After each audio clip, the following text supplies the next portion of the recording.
सामने जरा हम सच्चाई बताते हैं। ये देखिए, ये पहले की, उससे पहले जो तस्वीर भेजी है उन्होंने, सच है तस्वीर, लेकिन उससे पहले की कहानी वो मिस कर गए। ये तस्वीर देखिए, ये पत्थरबाजी हो रही है मीरापुर में, जो पत्थरबाजी हुई, पहले वो तस्वीर आपको दिखा रहे हैं। ये पत्थरबाजी हुई और उसके बाद देखिए यहां पर वो जो आपने तस्वीर देखी पुलिस वालों की, पुलिस ने एक्शन लिया, पुलिस ने एक्शन उसके बाद लिया था। ये दो तस्वीरें थी, लेकिन इसे आधी तस्वीर पेश की गई। लोमस हमारे साथ जुड़े हुए हैं। लोमस, ये आधी अधूरी तस्वीर पेश करके या सुबह से ट्वीट बम बरसा के लगातार ट्वीट पे ट्वीट, ट्वीट पर ट्वीट, क्या नैरेटिव क्रिएट करने की कोशिश की जा रही है कि इलेक्शन कमीशन काम नहीं कर रहा है या पुलिस प्रशासन रोक रहा है? देखिए सलोनी, मैं आपको बता दूं कि मैं मीरापुर विधानसभा में मौजूद हूं और मैं उसी ककरौली में मौजूद हूं जहां पर यह पूरा घटनाक्रम हुआ है और जो पत्थरबाजी हुई है वो इसी गली में हुआ है। और आप देख सकते हैं मैं उसी गली में मौजूद हूं और ये गली हालांकि अब साफ हो चुकी है, लेकिन दिन के समय, जिस समय ये पत्थरबाजी हुई थी, उस समय ये पूरा जो गली है वो पत्थर से पटा हुआ था, पूरा पत्थर यहां भरा हुआ था। और आप देख सकते हैं कि उस समय जो वीडियो निकल के सामने आ रहे हैं, जो ऊपर से कभी दाएं से कभी बाएं से पुलिस के ऊपर पत्थर यहां पे फेंके जा रहे थे। और किसने पत्थर फेंका ये कहना काफी मुश्किल है, क्योंकि उस समय यहां पर काफी भीड़ थी और ये भीड़ कहां से जमा हुई ये भी पुलिस और तमाम जो आसपास के लोग हैं वो भी नहीं बता पा रहे हैं। हमने कई लोगों से जानने की कोशिश की कि अचानक भीड़ कहां से आ गई, तो किसी को ये बात मालूम नहीं है। हालांकि कुछ लोग यहां पर ऐसे भी हैं जो कि कहते हुए नजर आ रहे हैं कि जो हुआ गलत हुआ, क्योंकि आज वोटिंग का समय है और सभी अपने मत का प्रयोग करते हैं। जिस तरीके से ये पूरा मामला भड़का, क्योंकि कुछ लोग ये भी बता रहे हैं कि कुछ लोग ऐसे बोलते हुए नजर आए कि पुलिस उन्हें वोट डालने से रोक रही है और इसी पे कहासुनी हुई और कहासुनी होने के बाद ये पत्थर फेंकना शुरू हुआ। उसके बाद पुलिस ने हल्का बल का प्रयोग किया और ये पूरा वही इलाका है जहां पर यह घटनाक्रम घटी है और उसके बाद जो माहौल है वो काफी बिगड़ गया था। लेकिन जो पुलिस बल है वो मौके पे पहुंची और पूरे यहां पे इलाके को शांत करवाया, लोगों को समझाने का प्रयास किया गया और कहा गया आप उस जगह पर मौजूद होकर सच्चाई बता रहे हैं। दर्शक जो जुड़ रहे हैं रिपब्लिक भारत के साथ, प्रहार के साथ, वो देख लें कि सच्चाई ये है कि पहले पत्थरबाजी हुई और उसके बाद पुलिस ने हालातों को नियंत्रण में करने के लिए एक्शन लिया है। किसी को रोका नहीं गया है यहां पर वोट करने से। ये बड़ी बात हम बता रहे हैं, हमारे सहयोगी वहां मौजूद हैं जो अपनी ग्राउंड रिपोर्ट भी दिखा रहे हैं। हमारी टीम लगातार बनी हुई है, लेकिन मुजफ्फरनगर के एसएसपी अभिषेक सिंह ने इस पूरे मामले पर क्या कहा है वो भी आपको सुनवा रहे हैं। जनपद मुजफ्फरनगर में मीरापुर उपचुनाव के दौरान यहां पर एक सूचना प्राप्त हुई थी कि थाना ककरौली में, ग्राम ककरौली के पास कुछ लोगों ने हुड़दंग किया है। मौके पे तत्काल फोर्स पहुंच गई थी। वहां दो पक्षों के बीच में कुछ छोटी सी झड़प हुई थी। पुलिस द्वारा वहां पर सूक्ष्म बल प्रयोग करके सबको हटा दिया गया। मौके पर शांति व्यवस्था कायम है और मतदान फ्री एंड फेयर तरीके से चल रहा है। तो आपने देखा करहल और मीरापुर की तस्वीर आपने देख ली, और चलिए जरा सीसामऊ की तस्वीर, कानपुर की जो सीट है जहां पर उपचुनाव हो रहे हैं वहां की भी तस्वीरें आपको दिखाते हैं। यहां पर भी हो हंगामा होता दिखाई दिया क्योंकि बीजेपी प्रत्याशी पर पत्थरबाजी हुई है। और दूसरी तस्वीर जो आप देख रहे हैं, बीजेपी कार्यकर्ताओं ने उसके बाद प्रदर्शन किया, तो यहां भी हंगामे की खबर आई है और इसी तरह की तस्वीरें सामने आई हैं। तो अपने आप में ये तस्वीर बता रही है कि अलग अलग जगहों पर प्रदर्शन, हंगामा, ये सब कुछ जो हो रहा है, कहीं ना कहीं सपा कनेक्शन भी इसका सामने आ रहा है। इन दो तस्वीरों को आप देखिए और सीसामऊ कानपुर की ये एक सीट है जहां पर कैसे हो हंगामा हुआ, ये तस्वीर में हम आपको दिखा रहे हैं और तस्वीरें झूठ नहीं बोलती। देखिए सीसामऊ में जो आप देख पा रहे हैं किस तरह से पत्थरबाजी हुई, पत्थर पड़े हुए दिखाई दे रहे हैं आपको, हम हाईलाइट करके आपको दिखाई रहे। और उसके बाद भारतीय जनता पार्टी के जो कार्यकर्ता है उन्होंने प्रदर्शन किया। कानपुर से हमारे सहयोगी गौरव हमारे साथ जुड़े हुए हैं, गौरव का जरा रुख करेंगे। गौरव, अलग अलग जगहों से प्रदर्शन होता है, किन लोगों ने यह पत्थरबाजी की थी, क्या इसको लेकर कोई जानकारी मिल पाई है?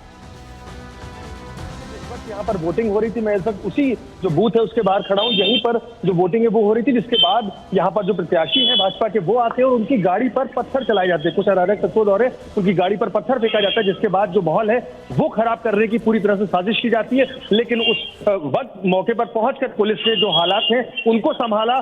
कहीं ना कहीं भारी पुलिस बल था जो मौके पर पहुंचा और उन्होंने जो बीजेपी के लोग थे और सपा के थे उनको संभाला, अलग अलग करा। उसके बाद जो स्थिति है उसको सामान्य की। लेकिन आपको बता दें कानपुर में कई जगहों जगहों पर इस तरह की अराजक तत्वों ने कोशिश की, लेकिन फिलहाल यहाँ पर जो माहौल है वो खराब नहीं हो पाया। आपको अगर अपने बगल में तस्वीरें दिखाएं तो देखिए भारी पुलिस बल अभी भी तैनात है। वोटिंग प्रक्रिया जो है वो समाप्त हो चुकी, उसके बाद भी यहाँ पर भारी पुलिस बल लगा दिया गया है, चूंकि जो तमाम कार्यकर्ता थे वो यहाँ पर मौजूद थे, जिसके चलते जो पुलिस ने भारी पुलिस बल सभी बूथों के बाहर तैनात कर दिया गया। हमारे पीछे भी अगर आप देखेंगे तो बराबर जो फ्लैग मार्च है पुलिस का वो जारी है। कुछ जो एडिशनल डीसीपी है महेश कुमार वो यहाँ पर मौजूद है और बराबर जो ब्रीफ है वो कर रहे हैं अपने जो सह पुलिसकर्मी उनके साथ। और देखिए लगातार जो पेट्रोलिंग है वो जारी, क्योंकि यहीं पर जो माहौल है उसको खराब करने की जो साजिश है वो की गई थी। हम एक बार बात करने की कोशिश करते हैं उनसे। सर, कुछ लोगों द्वारा जो यहाँ पर माहौल को खराब करने की कोशिश की थी, क्या पुलिस द्वारा एक्शन लिया गया था? खराब करने की कोशिश की थी, क्या पुलिस द्वारा एक्शन लिया गया? देखिए, दोनों प्रत्याशी थे, दोनों प्रत्याशियों ने एक दूसरे आरोप लगा रहे थे। बाकी किसी ने माहौल ख़राब करने की कोशिश नहीं की। पुलिस यहाँ पर मौजूद थी, सबको समझा बुझा के भेज दिया गया और सुचारू रूप से मतदान हुआ है। सबने वोट किया है अपना और अच्छा वोट पसंद रहा है बाई इलेक्शन में।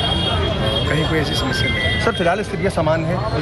बिल्कुल समान। तो देखिए साफ तौर पर ये एडिशनल डीसीपी है महेश कुमार, जिनका कहना है कि स्थिति बिल्कुल पूरी तरह से सामान्य है। पुलिस ने मौके पर पहुंचकर जो स्थिति थी उसको सामान्य कर दिया था और किसी भी तरह का जो साजिश की गई थी उसको सफल नहीं होने दिया गया। बिल्कुल गौरव, आप बड़ी बात बता रहे हैं कि साजिश को सफल नहीं होने दिया गया, लेकिन अलग अलग जगहों से तनाव की खबर आई, बवाल की खबर आई, वार्निंग की खबर आई और ऐसे में कई सारे सवाल थे। सवाल पूछे अखिलेश यादव ने, कहा कि क्या कार्रवाई की गई? जवाब हम यहाँ पर दे रहे हैं। देखिए कैसे इलेक्शन कमीशन ने जो ये शिकायतें आई हैं उस पर कैसे कार्रवाई की है ये अब आपको बताने जा रहे हैं। समाजवादी पार्टी ने देखिए इलेक्शन कमीशन से गड़बड़ी की शिकायत की, अखिलेश यादव ने शिकायत की थी, ट्वीट्स किए थे, कई बातें कही थी और मतदाता की आईडी चेक करने की शिकायत की थी। ऐसे में पुलिस वाले आपको बताया आईडी चेक कर रहे थे, अखिलेश यादव की तरफ से ये शिकायत दर्ज करवाई गई। समाजवादी पार्टी ने बकायदा वीडियो जो है चुनाव आयोग को भेजा था। शिकायत के बाद इलेक्शन कमीशन ने एक्शन लिया, कई पुलिस वालों को सस्पेंड किया गया है, उन पर कार्रवाई की गई है। तो ये कई शिकायतें जो मिली थी उस पर कार्रवाई की गई, लेकिन आपको बताते हैं कि शिकायतें सिर्फ अखिलेश यादव ने नहीं की थी, भारतीय जनता पार्टी ने भी कई जगहों पर प्रश्न खड़े किए थे, समाजवादी पार्टी ने भी शिकायत की थी और कैसे एक्शन उस पर हुआ है चलिए वो जानकारी अब जल्दी से आपको दे देते हैं, बता देते हैं। ये तो हमने बताया कि अखिलेश यादव ने जो शिकायत की थी उस पर क्या हुआ, लेकिन जो दोनों पार्टीज की तरफ से शिकायत की गई उसमें क्या हुआ। इलेक्शन कमीशन को देखिए चुनावी गड़बड़ी की शिकायतें मिली, बीजेपी से भी और समाजवादी पार्टी से भी, दोनों तरफ से जो शिकायतें मिली उन पर एक्शन प्लान बकायदा तैयार किया गया और दोनों ही तरफ से शिकायतों को लेकर यूपी उपचुनावों में 7 पुलिसकर्मियों को सस्पेंड कर दिया गया। हम आपको जानकारी दे रहे हैं 7 पुलिसकर्मियों का सस्पेंशन हुआ है। मुरादाबाद में 1 दारोगा और 2 सिपाही सस्पेंड कर दिए गए।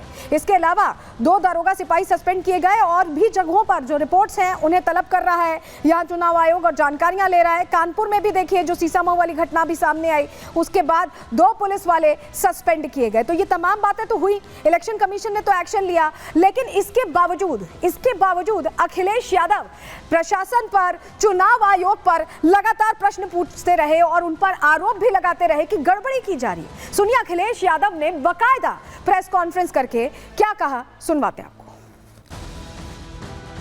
इतनी शिकायतों के बाद लगता है चुनाव आयोग की इंद्रियां काम नहीं कर रही हैं, न उसे दिखाई दे रहा है न सुनाई। भारतीय जनता पार्टी ये उपचुनाव वोट से नहीं खोट से जीतना चाहती है। भारतीय जनता पार्टी हार के डर से पूरे प्रशासन पे दबाव बना रही है कि अधिकारी बेईमानी करें।